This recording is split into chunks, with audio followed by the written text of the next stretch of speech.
Bila kita nampak raut wajah orang yang tenang cerah, maka ketenangan bukan pada wajahnya. Bila nampak orang melangkahkan kaki dengan tenang penuh wibawa, maka ketenangan bukan pada kakinya. Bila tampak ayunan tangannya tak tergesa-gesa, maka bahagia bukan pada tangannya. Di mana letak bahagia itu? Ala fil jasadi mutrah. Ketahuilah dalam jasad ada segumpal, ada sekepal, ada sesuap. Idza salahat salahal jasadu kulluh. Kalau yang segumpal itu baik, maka yang lain ikut menjadi baik. Wa idza fasadat fasadal jasadu kulluh. Kalau yang segumpal itu rusak, maka dia pun ikut menjadi rusak. Yang segumpal itulah yang mengendalikan mata, telinga, tangan, kaki.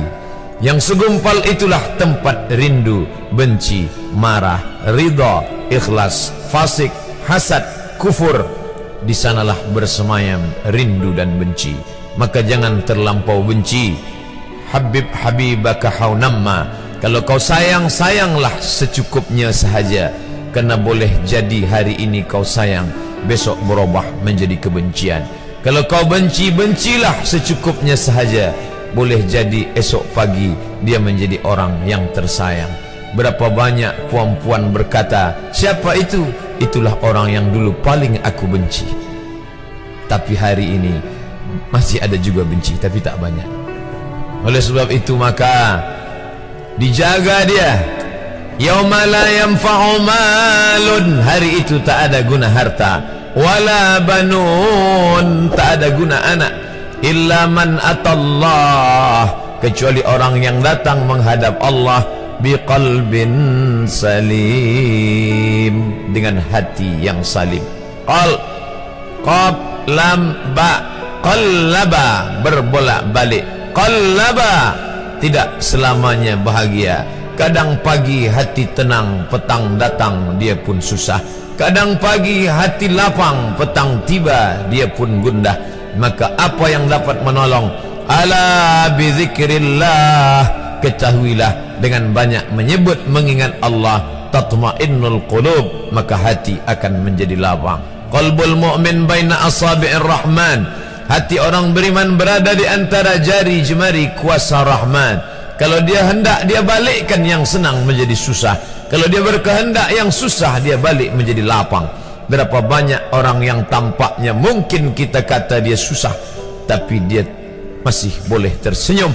Sebaliknya orang yang menurut pandangan zahir kita cukup segala, makan, pakai, tapi tampaknya kesenangan tak pernah singgah. Apa sebab? Kerana hati milik Allah. Dia ada dalam diri kita, tapi dia bukan punya kita. Lillahi ma fis samawati wa ma fil ard. Apa di langit, apa di bumi, milik Allah. Balikkan kepada Allah. Dari Allah balik kepada Allah. Senang mengucapkannya, payah mengamalkannya, lebih sulit memasukkannya ke dalam hati. Oleh sebab itu maka apa cara supaya hati menjadi lapang? Yang pertama, iman. Mesti ada iman. Percaya bahawa dia ada walaupun tak tampak oleh mata. Dulu ada seorang filosof, dia berkata bahawa aku percaya dia ada bila boleh tampak oleh mata, disentuh tangan, didengar telinga. Tapi bila tidak dapat ditengok mata, dipandang mata, didengar telinga, disentuh tangan, maka dia tidak ada. Inilah orang-orang yang berfaham wujudiyah. Wujud ada, mikrofon ada, mimbar ada, orang ada, kerana aku boleh menatap dengan mata, mendengar suara dengan telinga, bersapa tangan dengan alat yang diciptakan Allah Subhanahu wa ta'ala. Tapi kita mengenal dia bukan kerana rupa. Bahkan bila kita pejam mata nampak berbagai macam rupa, itukah dia? Bukan. Walam yakul lahu kufuwan ahad. Bila kita pandang tengah malam tampak bermacam warna rupa, itukah dia? Ma khatara bibalik fallahu laisa kadzalik. Apa yang terlintas di hatimu, maka dia tidaklah seperti itu.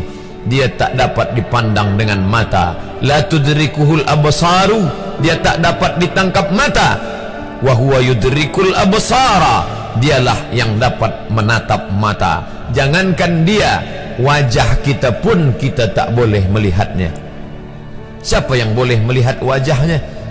Sementara belum dijumpai cermin, belum pandai orang membuat cermin, orang tak tahu bentuk rupa wajahnya bagaimana. Sampai suatu hari dia dalam perjalanan panjang, dia tengok ada pohonan rindang, lalu kemudian dia berteduh di bawah pohon rindang, menghindar dari panas terik matahari.